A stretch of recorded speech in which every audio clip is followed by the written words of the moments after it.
Bueno, señores, buenas noches. Por acá su amigo siempre Jorge Marrero, director del portal de noticias de interés. Me encuentro por acá con el amigo Adrián Maya. Adrián, buenas noches, hermano. Bienvenido a este portal, nuestro primer podcast de noticias de interés. Tocaremos un tema importante de lo que está aconteciendo a nivel nacional e internacional y regional. Y acá junto a Adrián Maya, miembro del equipo político municipal y concejal del municipio Angostura de Orihuela. Gracias por la invitación, un saludo a todos. Que provocó el secuestro del presidente, porque es una ausencia forzada. Tú no puedes ni siquiera decretar ausencia temporal absoluta. Es una ausencia forzada producto de un crimen cometido contra la ley venezolana, contra nuestra soberanía. Asume la presidencia.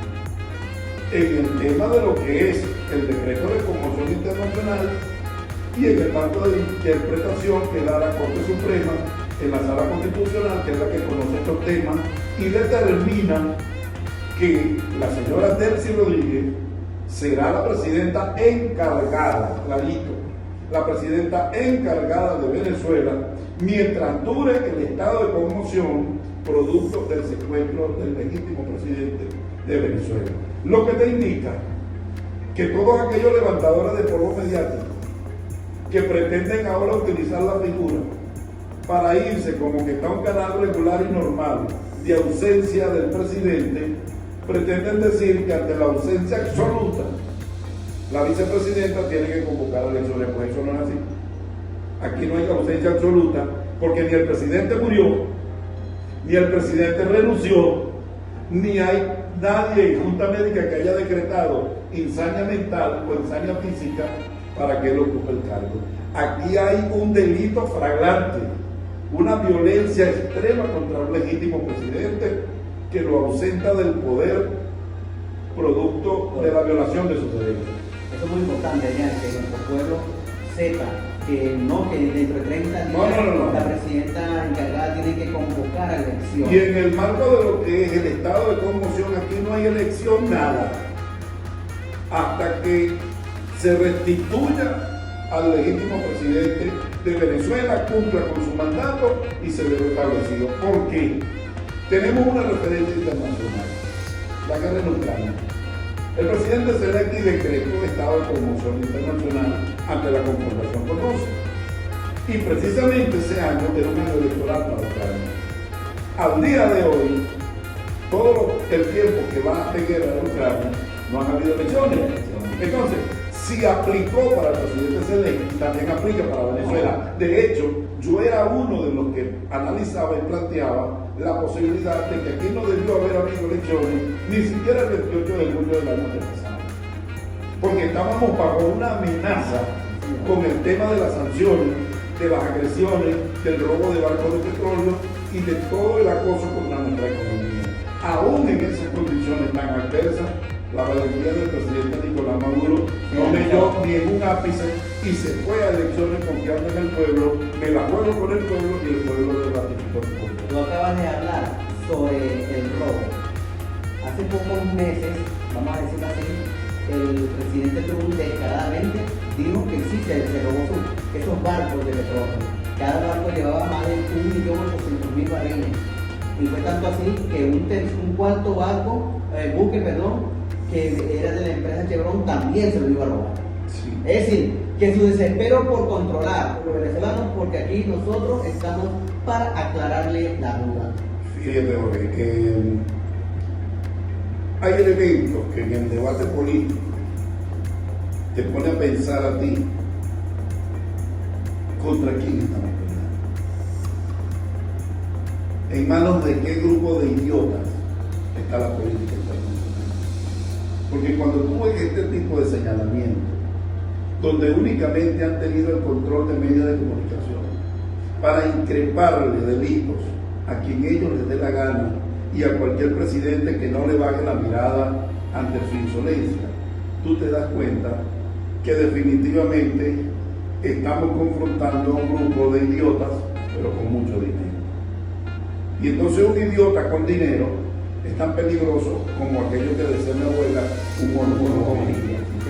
Igual de peligroso, porque su idiotez no lo deja pensar el daño que ocasiona con su mentira fabricada a través del poder económico. Y fíjate tú por qué yo digo todo este preámbulo. Si tú vas a enjuiciar al presidente Nicolás Maduro por narcotráfico, te lo acabo de explicar cómo tú justificas el delito. Pero el otro delito que se cae por su propio peso, asociación para atentar militarmente con metralladoras contra la paz norteamericana. Compañero, el gobierno de los Estados Unidos y ese país, su principal fuente de comercialización son las armas. En cualquier bodega de Estados Unidos te venden desde una ametralladora hasta un tanque de guerra. Así es. Y por eso son tantas las muertes que hay en ese Pero país. por supuesto, entonces, ¿cómo es que tú vas a enjuiciar a alguien que es el comandante en jefe de las Fuerzas Armadas de un país y que es lógico que tenga un personal armado para su propia custodia? Es decir, que cualquier presidente en el mundo tendrá entonces que eliminar su propia custodia, porque si no puede ser susceptible a que Estados Unidos lo increpe con un delito por cargar armas. ¿Y cómo hace el propio Estados Unidos con su propio pueblo, con su propia fábrica, con sus propios perros de la guerra que tiene allí, que basan su economía en la comercialización de armas? Si es un delito para el presidente Nicolás Maduro tener escoltas con armas para su custodia, entonces todo el pueblo de Estados Unidos debería estar encarcelado.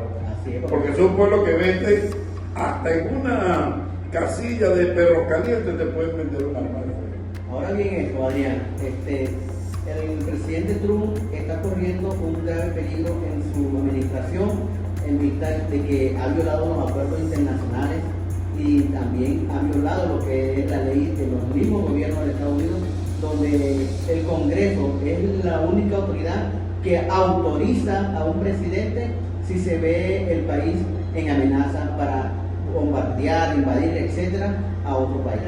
Disculpa un momento. ¿Cómo es eso que ellos están ahora desestimando la acusación de narcotráfico y del cartel de los soles cuando la principal causa de la invasión fueron esas dos, acusaciones? Fíjate, el periódico New York Times titula el día de ayer, precisamente, posterior al tema de la primera audiencia, o de la audiencia preliminar, que ya este delito estaba totalmente descartado, desmantelado inclusive por la defensa. Además que hay elementos incongruentes en torno a la posición del presidente Donald Trump. Por los venezolanos, porque aquí nosotros estamos para aclararle la duda. Fíjate, Jorge, Creo que la cámara está con el brazo. fíjate, Jorge, que hay elementos que en el debate político te pone a pensar a ti contra quién estamos peleando. ¿En manos de qué grupo de idiotas está la política internacional? Porque cuando tú ves este tipo de señalamientos, donde únicamente han tenido el control de medios de comunicación para increparle delitos a quien ellos les dé la gana y a cualquier presidente que no le baje la mirada ante su insolencia, tú te das cuenta que definitivamente estamos confrontando a un grupo de idiotas, pero con mucho dinero. Y entonces un idiota con dinero es tan peligroso como aquello que decía mi abuela, un mono con familia. Igual de peligroso, porque su idiotez no nos deja pensar el daño que ocasiona con su mentira fabricada a través del poder económico. Y fíjate tú por qué yo digo todo este preámbulo. Si tú vas a enjuiciar al presidente Nicolás Maduro por narcotráfico, te lo acabo de explicar cómo tú justificas el indulto. Pero el otro delito que se cae por su propio peso, asociación para atentar militarmente con metralladoras contra la paz norteamericana. Compañero, el gobierno de los Estados Unidos y ese país, su principal fuente de comercialización son las armas. Con las armas, sí, señor. En cualquier bodega de Estados Unidos, te venden desde una ametralladora hasta un tanque de guerra. Así es. Y por eso son tantas las muertes que hay en ese Pero país. por supuesto, entonces, ¿cómo es que tú vas a enjuiciar a alguien que es el comandante en jefe de las Fuerzas Armadas de un país y que es lógico que tenga un personal armado para su propia custodia? Es decir, que cualquier presidente en el mundo tendrá entonces que eliminar su propia custodia, porque si no puede ser susceptible a que Estados Unidos lo increpe con un delito por cargar armas. ¿Y cómo hace el propio Estados Unidos con su propio pueblo, con su propia fábrica, con sus propios perros de la guerra que tiene allí, que basan su economía en la comercialización de armas? Si es un delito para el presidente Nicolás Maduro tener escoltas con armas para su custodia, entonces todo el pueblo de Estados Unidos debería estar encarcelado. Porque es un pueblo que vende hasta en una casilla de perros calientes te pueden vender una arma. Ahora bien, Adrián, el presidente Trump está corriendo un grave peligro en su administración en vista de que ha violado los acuerdos internacionales y también ha violado lo que es la ley de los mismos gobiernos de Estados Unidos, donde el Congreso es la única autoridad que autoriza a un presidente si se ve el país en amenaza para bombardear, invadir, etcétera, a otro país, Argentina, o el gobierno de Ecuador, de Colombia, que tenemos al ladito, al igual que el de Brasil. Mira, la posición ante la Asamblea General de Naciones Unidas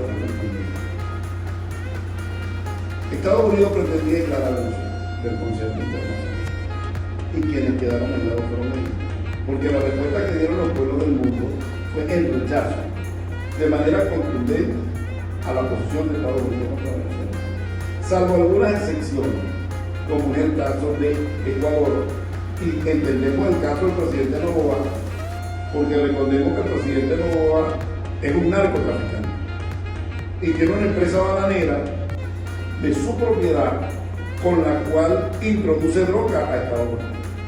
¿Y cómo es que el presidente Donald Trump no sabe eso? Si el mismo presidente Noboa tiene un juicio abierto en su propio país precisamente por eso. O sea, y la DEA ha venido hasta custodiando la droga que va de Ecuador a Estados Unidos y no hacen absolutamente nada. Entonces es entendible que el presidente Noboa esté a favor de Estados Unidos, al igual que lo que ocurre con Javier Milei. Pero el resto de los países, más allá de Israel y algunas otras penosas excepciones, ha dicho respete a Venezuela, porque saben que lo que le ocurre a Venezuela hoy le va a ocurrir a ellos. Impensable, a lo mejor pudiera ser también que los tiempos se le vencieron y como ya tiene que entregar el gobierno, dice esto, el caso del presidente Boric de Chile, saliente ahora, donde también fijó posición en contra de lo que fue la invasión a Venezuela. Ahora, ayer se reunió de emergencia el Consejo de Seguridad de Naciones Unidas y todos los países que están allí, tanto con poder de veto o como miembros circunstanciales, que no permanentes, de algunos otros países, todos votaron a favor de respetar a Venezuela, de la liberación inmediata del presidente Nicolás Maduro y de su señora esposa, la diputada Silvia Pérez. Excepto Estados Unidos es el que está defendiendo. Porque ¿qué es lo que ocurre? Si el presidente Nicolás Maduro por alguna razón negada porque jurídicamente no puede ser denunciado, lo sentencia en alguna medida de privativa de libertad, esto generaría una jurisprudencia totalmente peligrosa para el mundo. Y hoy los jueces norteamericanos se debaten en una dicotomía: o hacerle caso a las idioteces de Donald Trump, o sencillamente salvaguardar la majestad de su sistema jurídico. Porque si ellos asumen el enjuiciamiento del presidente Nicolás Maduro, están dando una referencia de que cualquier presidente en hostilidad contra otro país puede no solamente poner preso al presidente de ese país, sino a cualquier embajador, a cualquier diputado. Deben respetar la inmunidad parlamentaria. Queda totalmente irrespetada la diplomacia política de Europa. Le mencionó algo a un congresista, pero jamás presentó esto. Esto es lo que dicen los republicanos y los demócratas. Hay una controversia hoy día porque los demócratas dicen que al presidente hay que enjuiciarlo por crímenes de lesa humanidad. La otra pregunta sería, el presidente Nicolás Maduro sale en libertad. ¿Qué consecuencias le podría acarrear al presidente Trump o al gobierno norteamericano por esta falla que cometió en contra no solamente de un hombre, estamos hablando de una nación donde en la actualidad hasta el momento se ha mencionado que hay más de 80 personas fallecidas, personas inocentes que no tienen nada que ver con lo que ellos planteaban? Mira, la salida del presidente Nicolás Maduro en libertad no es una posibilidad, no es una opción. Es una realidad irrefutable que ni los tribunales norteamericanos pueden impedir, ni mucho menos la acción ilógica del presidente Donald Trump. Ahora, la libertad del presidente Nicolás Maduro garantiza flagrantemente que hubo violación de derechos, sobre todo el derecho al libre desarrollo de los pueblos, el derecho a los presidentes a su inmunidad. Si los tribunales norteamericanos no custodian, o los tribunales del mundo no custodian la seguridad de un presidente para que sirva, ¿qué le espera a los pueblos? Eso coloca, por supuesto, al presidente de los Estados Unidos en la consecución de un flagrante delito por el cual tendrá él que responder ante las leyes norteamericanas. Ante las leyes internacionales, por supuesto, también, porque está violando el protocolo de Ginebra, está violando la misma Constitución de los Estados Unidos, la enmienda número 5 de los Estados Unidos, donde tú no puedes ir sin el permiso que te otorga el Congreso, tras pruebas fehacientemente comprobadas de que existe una amenaza real. No puede el gobierno de los Estados Unidos salir después con documentos desclasificados diciendo me equivoqué, y está el caso de Saddam Hussein en Irak, donde enjuiciaron y sobre la excusa de las armas de destrucción masiva invaden y destrozan ese país, asesinan al presidente Saddam Hussein y después nos equivocamos. Nosotros no podemos permitir que asesinen al presidente Nicolás Maduro y después nos vendan la figura, como ya está clara y concisa, de que ellos cometieron un error, porque ¿qué es lo que ocurre con el plan de los ojos? Eso fue una figura inventada por el propio Estados Unidos para someter a cualquier gobierno que en América Latina no le bajara la mirada a su intención. Y fue creada por allá por el año 1984. Solo que lo desempolvaron y ahora se lo aplican al presidente Nicolás Maduro. De dónde nace el problema y no en la manipulación que le ha venido a usted Julio Borges o que le ha venido a usted la terrorista de María Corina Machado. En torno a lo que tú decías del delito del presidente Nicolás Maduro y a los de las guarimbas, no pueden confundir dos cosas. Al presidente Nicolás Maduro al día de hoy, nadie le ha demostrado ninguno de los elementos que se le señalan. Y hoy, producto de las circunstancias infames de lo que fue el secuestro al presidente, lo tienen ante un tribunal y las mismas leyes norteamericanas que han intentado increparle delitos han venido reculando y ya solamente prácticamente le quedan 2 delitos, a los cuales ya no le queda ninguno, por lo que conversábamos con el tema de las armas, que ellos son fabricantes y vendedores de armas. O sea, ¿cómo tú acusas a alguien de lo que tú estás haciendo? Así. Es momento para actuar. Tienen a alguien que flagrantemente ha violado todos los protocolos y las leyes internacionales. Un sistema financiero totalmente dominado por Estados Unidos a un sistema financiero alternativo basado en la asociación de los BRICS, del mercado de los BRICS, que hoy te están manejando más del 32% del Producto Interno Bruto del planeta Tierra. O sea, eso es una alarma para los Estados Unidos. pero también sería el desamarre absoluto de Venezuela para poder entonces entrar a desentrabar el tema del salario de la microeconomía. ¿Por qué es lo que ocurre? Hasta que tú no garantices un flujo de caja permanente, ¿cómo yo te aumento el sueldo a ti y te lo puedo pagar por 2 o 3 meses con la incertidumbre de no saber si te lo puedo pagar en el 4º mes? Es decir, como decían mis abuelos, es hambre hoy, comida hoy y hambre para mañana. Entonces, ¿qué es lo que está buscando el gobierno venezolano? Comenzar a una recuperación realmente orgánica. Bueno, Adrián, vamos a hacer una pausa. Les recuerdo a nuestra audiencia que estamos en el municipio de Angostura del Orinoco, en el estado Bolívar.